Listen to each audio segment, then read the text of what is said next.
நேயர் விருப்பம் சுலைமான் டி. என்னோட மார்னிங் எப்போதுமே பரபரப்பாக தாங்க ஸ்டார்ட் ஆகும். ஆனால் இந்த சாட்டர்டே அண்ட் சண்டே வந்துட்டா போதும், சின்ராசை கையில் பிடிக்க முடியாதுன்ற மாதிரி நான் பொறுமையாக தான் எழுந்திருப்பேன். ஏன்னா லஞ்ச் பேக், ஆஃபீஸ்க்கு சீக்கிரம் கிளப்பணுன்ற எந்த பிரச்சனையும் கிடையாது. அதனால ஜாலியாக எனக்கு தோன்ற நேரத்துக்கு நான் எழுந்திருப்பேன் ஃப்ரெண்ட்ஸ். இந்த சுலைமான் டி வந்து எனக்கு நேயர் விருப்பம், அதாவது ஒரு லைவ்ல வந்து ஒருத்தவங்க கேட்டிருந்தாங்க.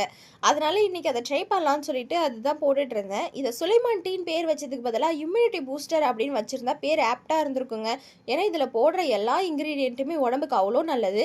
இப்போ சேர்க்கறது வந்து சுகர் கிடையாது, பனங்கற்கண்டு. இதில் நான் வந்து துளசி சேர்த்துருக்கேங்க. இந்த புதினா இலைகள் சேர்ப்பாங்க, அதுக்கு பதிலாக நான் துளசி சேர்த்துருக்கேன். டேஸ்ட்டு பக்காவாக இருந்துச்சு. நல்லா சுட சுட இதை குடித்தோம்னா அவ்வளோ ரிஃப்ரெஷிங்காக இருக்கும் நம்மளோட காலைக்கு. இந்த வெயிட் லாஸ் பண்ணுற சீரீஸில் இருக்கிறவங்களாம் இதை ட்ரை பண்ணுங்கப்பா.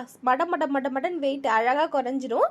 என்னோட மார்னிங் இப்படி தாங்க ஸ்டார்ட் ஆச்சு. உங்கள் மார்னிங் எப்படி பீஸ்ஃபுல்லாக இருந்துச்சான்னு கமெண்ட் பண்ணுங்க. Bye friends.